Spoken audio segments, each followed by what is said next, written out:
దేవుని వాక్యం సెలవిస్తుంది, ఇరుకుగానే ఉంటుంది. ప్రభువా ఇరుగ్గా ఉందయ్యా, నేను చేయలేనేమోనయ్యా, ఇరుగ్గా ఉందంటే ఇరుకుగానే ఉంటుందో చూస్తానికి, కానీ ఆ ఇరుకులో నీకేం చేస్తాను తెలుసా, విశాలతను కలగజేసే దేవుడు నేను. దేవుని స్తోత్రం కలుగును గాక.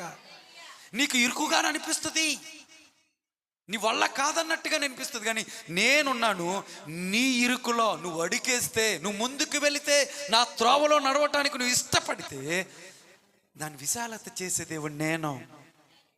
అందుకని దేవుని త్రోవలో నడవాల. ఈ రెండిటిని ముందు పెట్టేశాడు. నాశనానికి వెళ్ళేటువంటి త్రోవ విశాలంగా ఉంటుంది. అబ్బా ఎంత బాగుందో అనుకుంటా ఉంటాము, చాలా విశాలంగా అనిపిస్తూ ఉంటుంది, ఆహ్లాదకరంగా ఉంటుంది కదా. పాపం ఎలా ఉంటుంది, ఆహ్లాదకరంగా ఉంటుంది.